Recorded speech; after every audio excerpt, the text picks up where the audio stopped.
Abakolinso ekisooka essula 16 olunyiriri olusooka okutuuka ku lusembayo.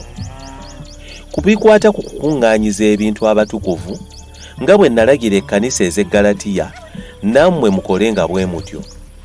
Ku lunaku olusooka mu ssabbiiti buli muntu mmwe abeeko kyatereka ewuwe ng'asinziira ku busobozi bwe, ebintu bireme okukuŋŋaanyizibwa lwe ndijja. Era bwe ndituuka be mulisiima be ndiwa ebbaluwa ne mbatuma okutwala ekisa kyammwe mu Yerusaalemi. Era bwe kirabika nga kiriyeetaagisa nange okugenda, baligenda nange. Ŋŋenda kujja gye muli bwe ndiba nga mmaze okuyita mu Makedoni, kubanga ŋŋenda kuyita mu Makedoni. Oba oli awo ndibeera nammwe, oba n'okumala ndimalayo nammwe ebiseera eby'obutiti byonna, mwe mulyoke munsibirire gye ndigenda yonna.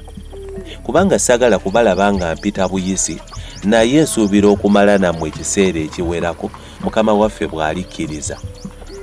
Naye nja kusigala mu Efeso okutuusa ku Pentekoote, kubanga olujja olunene era olw'emirimu emingi lunziguliddwawo era n'abalabe bangi.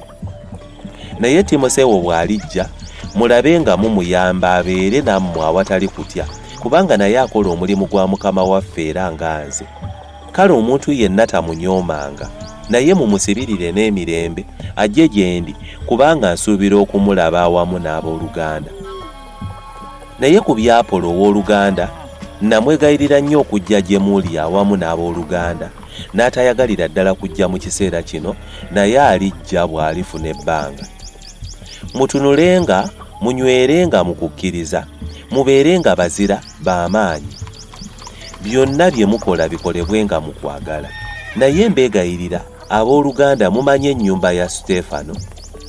Be baasooka okukkiriza mu Akaya, era nga beeteeseteese okuweereza abatukuvu, nammwe muwulirizenga abalinga abo, na buli muntu afuba okukolera awamu naffe.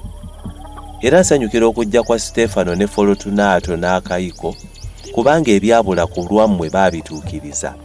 Kubanga baawummuza omwoyo gwange n'ogwammwe, kale mukkirizenga abalinga abo. Ekkanisa ez'omu Asiya zibalamusizza. Akula ne Pulisika babalamusizza nnyo mu Mukama waffe n'ekkanisa eri mu nnyumba yaabwe. Abooluganda bonna babalamusizza. Mulamusaganenga n'okunywegera okutukuvu. Nze Pawulo mpandiise okulamusa kuno n'omukono gwange. Omuntu yenna bw'atayagalanga Mukama waffe akolimirwenga. Mukama waffe ajja.